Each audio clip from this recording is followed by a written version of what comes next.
Vamos começar então com uma das transformações mais conhecidas por vocês, a chamada transformação isotérmica. O nome já diz, né?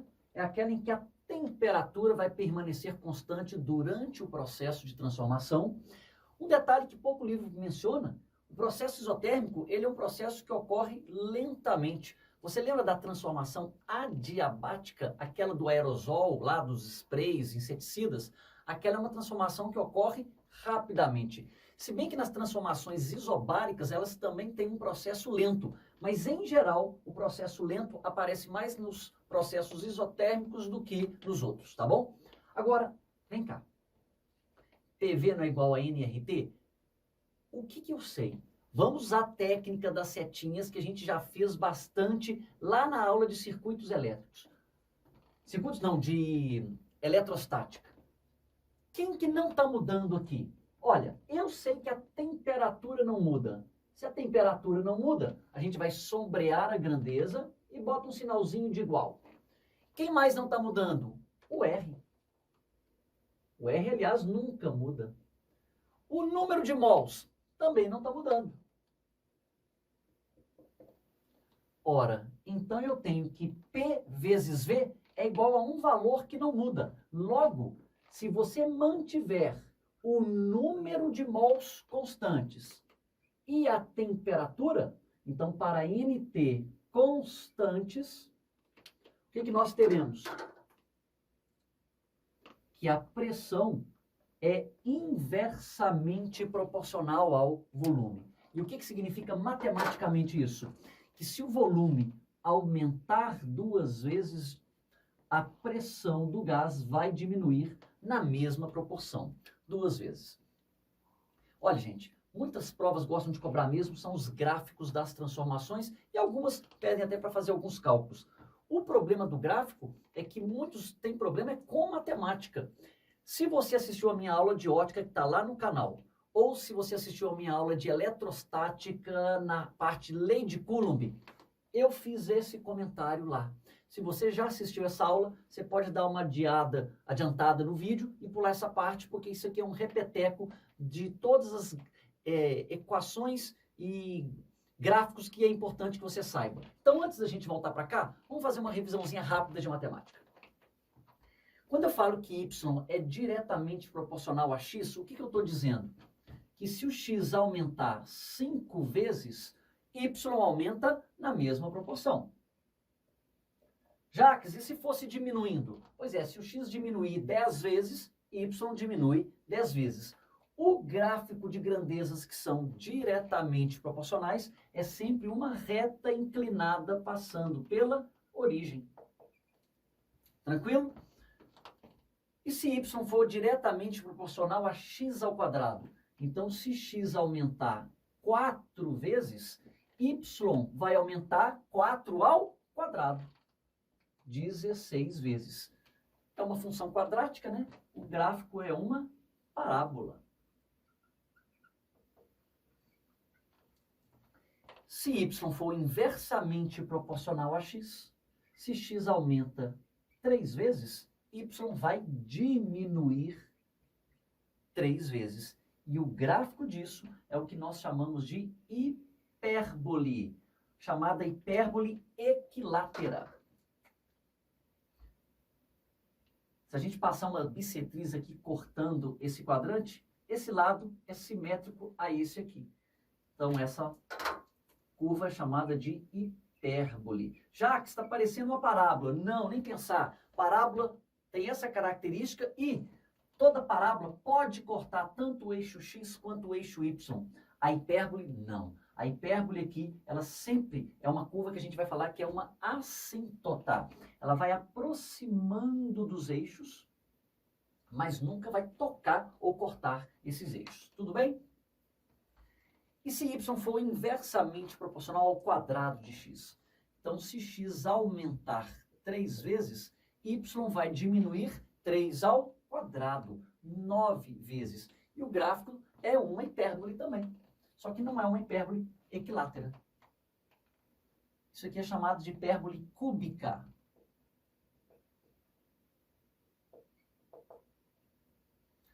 Qual grandeza física que relaciona uma hipérbole dessa natureza? Lembra da lei de Coulomb? F igual a K, que multiplica Q1 vezes Q2 dividido por D ao quadrado. A força e a distância são inversamente proporcionais ao quadrado. A lei da gravitação universal, força de atração entre dois corpos, Gzão, que multiplica Mzão vezes Mzinho dividido por D ao quadrado. E essa? Lembra da equação de Torricelli? V ao quadrado igual VO ao quadrado mais 2AD. Se o cara partir do repouso, então eu vou ter que a velocidade final é igual a 2 vezes a aceleração vezes a distância percorrida. Eu quero um gráfico de velocidade versus distância.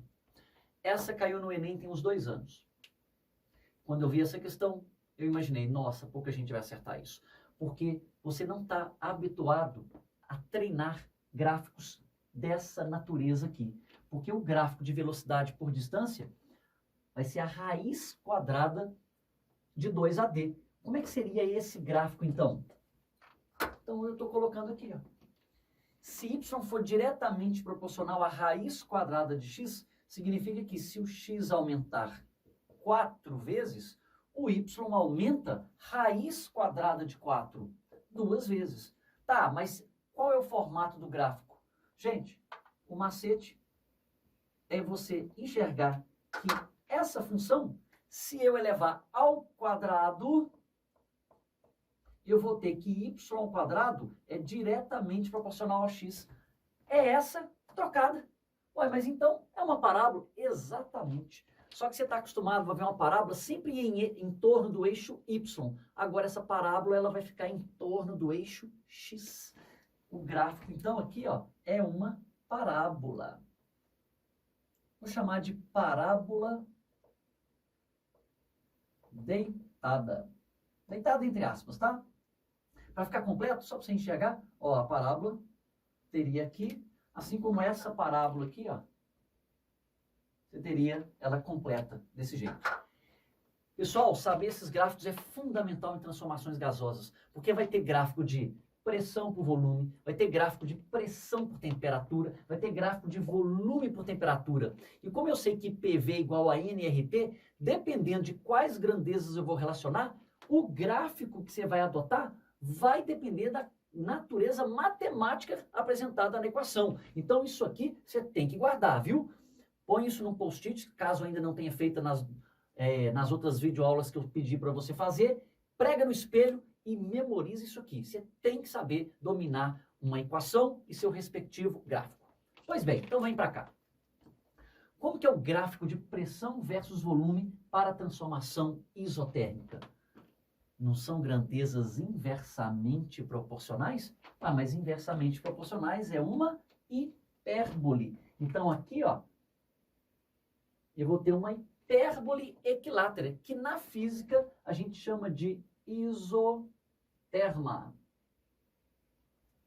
Cuidado com as pegadinhas bobas que tem em prova. Onde a temperatura é maior? Aqui em cima ou aqui embaixo? Todos esses pontos têm a mesma temperatura, tá? Por isso que é chamado de isoterma. Temperatura iguais em quaisquer pontos dessa curva. Agora, vamos lá. E se eu te desse 2 hipérboles? Vamos chamar aqui de hipérbole 1 e hipérbole 2. Cada hipérbole ou cada isoterma representa uma temperatura. Como eu tenho isotermas diferentes, então eu tenho que ter temperaturas diferentes. Qual é a temperatura maior? A1 ou A2? Agora vamos pegar vamos usar aqui habilidades na matemática. Vamos fixar o volume. Para um mesmo volume, a hipérbole 1, eu vou ter uma pressão Pzinho. A hipérbole 2, eu vou ter uma pressão bem maior. Ué, mas espera aí, PV não é igual a nRT? Você concorda que P vezes V é diretamente proporcional à temperatura? Onde eu tenho maior produto? Quem tiver maior produto P vezes V tem que ter necessariamente maior temperatura. Ora, você concorda que P vezes V da curva 2 é maior que P vezes V da curva 1? Então, P2 vezes V2 é maior que P1 vezes V1. Logo, a temperatura 2 é maior que a temperatura 1. Para não ter que ficar falando isso toda hora, toda questão que eu começar a fazer hipérboles, eu vou usar uma outra frase. Quanto mais longe a hipérbole tiver da origem, maior é a temperatura. Atenção, esse raciocínio é para o gráfico de pressão por volume. Não vai decorar e colocar hipérbole em qualquer gráfico, que não pode, tá bom? Só para você ter uma ideia de como isso aqui é perigoso. Jacques, quando eu estou inspirando, se eu dobrar o volume do pulmão, a pressão vai cair pela metade? Vamos considerar que o processo seja isotérmico. Muitos alunos vão olhar isso, lógico, porque se o volume dobra, a pressão diminui. Mas, gente, olha a condição que está aqui no quadro. Isso só é verdade, não é se a temperatura for constante, mas o número de mols também tem que permanecer constante. Quando eu estou inspirando, a quantidade de ar que entra no meu pulmão vai aumentar. Logo, P e V não serão inversamente proporcionais, tá? Cuidado com o texto que você vai estar lendo em prova, tá bom? Só para citar, um exemplo de transformação isotérmica que a gente tem no nosso cotidiano, quando você joga um espumante, cerveja, refrigerante no copo, aquela bolinha de gás que sai lá do fundo e sobe, aquele é um processo que é isotérmico, tá? Esse é um exemplo prático para te ajudar a lembrar. Vamos treinar agora com algumas questões para você ver como que isso pode cair em prova. Vamos fazer 3 questões. Eu vou ler o enunciado, que você vai acompanhar aí na tela, e aí a gente acompanha aqui no quadro a resolução. Então, acompanhe aí comigo. Um gás está confinado em um recipiente A, que está conectado a outro recipiente B, onde se fez vácuo. Observe a figura e calcule a pressão do gás que ocupará o recipiente B após a abertura do registro. Considere a temperatura constante. Bom, então vamos lá. Eu tenho um gás no recipiente A conectado ao recipiente B. Esse caninho que conecta tem volume desprezível. Ele é tão fininho que a gente vai desprezar o tamanho dele. O volume do gás em A é de 10 centímetros cúbicos. Em B tem 30 centímetros cúbicos e a pressão aqui é de 12 atm. Eu vou abrir esse registro. E aí eu quero saber qual vai ser a pressão do gás ao ocupar o recipiente B, sabendo que o processo é isotérmico. Vou fazer errado porque a maioria faz assim, ó. Ah, tá bom. Pivete A é igual a pivete B. Como o processo é isotérmico, corta as temperaturas, pressão em A. Ele literalmente só joga os números. 12 atm vezes o volume 10. Isso é igual. Pressão em B, não sei, vezes o volume 30. Faz as contas, isso aqui vai dar 4 atm. Mas está errado. Por que está errado, Jacques? Porque na hora que você faz essa conta, na hora que você faz o A e o B separados do jeito que está aqui, você está me dizendo que na hora que eu abro o registro, o gás ocupa todo o recipiente B, ou seja, tudo vem para cá. Vem cá, eu estou agora nesse estúdio, imagina que do lado de fora aqui é vácuo. Se eu abrir a porta, todo o ar que está aqui vai lá para fora ou ele vai se distribuir para todo o volume? Está entendendo? Então, na verdade, essa questão, apesar de ser bem bobinha, o pessoal erra. O que você tem que lembrar, um gás sempre ocupa todo o espaço disponível. Logo, PA/VA sobre TA é igual a pressão no conjunto PAB vezes o volume de AB dividido pela temperatura AB. Como o processo é isotérmico, corta as temperaturas. Então vai ficar pressão em A vezes o volume de A é igual a pressão no conjunto AB. E o volume de AB não é a soma dos volumes de A mais B? Bom, então vamos substituir. Pressão em A, 12, vezes o volume, 10. Isso é igual a pressão em AB, vezes a soma dos volumes, 10 mais 30, 40. Faz a conta. Pressão em AB vai dar 3 atm. Jacques, foi pedido a pressão no recipiente B. Ué, então, se a pressão no conjunto é de 3 atm, então é 3 atm nesse cantinho, é 3 atm aqui, é 3 aqui. Se essa sala tiver 3 atm, é 3 atm aqui, é 3 atm debaixo da mesa. Em todo lugar da sala, a pressão é única. Então, aqui, ó, a pressão em A vai dar 3 atm e a pressão em B também será de 3 atm. Existe uma outra maneira de resolver essa questão.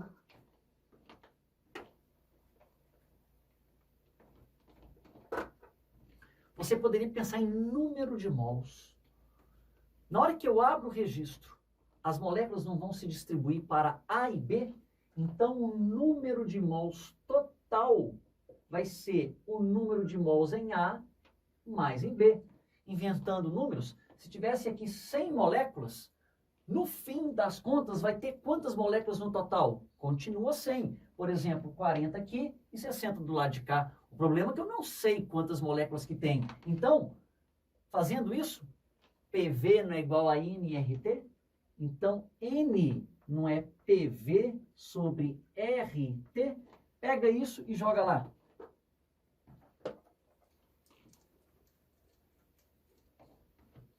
Então, vai ficar número de mols no sistema é a pressão total vezes o volume total dividido por R vezes a temperatura total. Isso é igual número de mols em A é a pressão em A vezes o volume de A dividido por R vezes a temperatura em A. Mais, qual é o número de moléculas em B? Não tem nada, isso é zero. Aí é só substituir. Pressão total é a pressão no sistema AB vezes o volume total, 10 mais 30, 40, sobre, Jacques, não precisa fazer nada, RTA corta com RTT. Por quê? R é igual a R e as temperaturas são constantes. Então, expressa isso aqui. Isso é igual pressão em A, 12, vezes o volume de A, que é 10. Faz as contas, pressão AB vai dar 3 atm. Tranquilo? Olha esse exemplo aqui. Vamos ler, aí você pausa o vídeo e tenta resolver. Dois gases distintos estão confinados em um recipiente, conforme indicado na figura. Observando os dados fornecidos, calcule a pressão da mistura gasosa após a abertura do registro. Considere o processo isotérmico. Bom, o que nós temos então? Diferentemente de lá, agora eu tenho dois gases diferentes aqui, ocupando recipientes separados por um registro. Vou abrir. O que vai acontecer? O que está em A vai passar a ocupar A e B. E o que está em B ocupa B e A. Então, uma mistura total dos gases. E aí, o que eu faço? Essa é uma questão também que pouca gente consegue fazer. Mas, com o que eu resolvi agora na anterior, você já matou, né? Peraí, quem não mudou aqui? O número de moléculas total continua constante, ou seja, o número de mols da mistura é o número de mols que tinha no recipiente A, mais o número de mols no recipiente B. Ora, mas número de mols não é PV sobre RT? Então fica N da mistura é a pressão da mistura vezes o volume da mistura dividido por R vezes a temperatura da mistura. Isso é igual NA. Estou roubando daqui. É a pressão de A vezes o volume de A dividido por RTA. Mais número de mols em B. Pressão em B vezes o volume de B dividido por RTB. R é constante, né? Corta todo mundo. E o processo é isotérmico. As temperaturas se cancelam também. Então, só substituir. Pressão da mistura vezes volume da mistura é a soma dos dois volumes, 8 mais 2. Isso é igual pressão no recipiente A, 10 atm, vezes o volume, 8 litros, mais pressão em B, 2 atm, vezes o volume, 2 litros. Fazendo as contas, isso aqui vai dar 5,2 atm. Uma questão bem diferente. Vamos fazer agora o exemplo 3.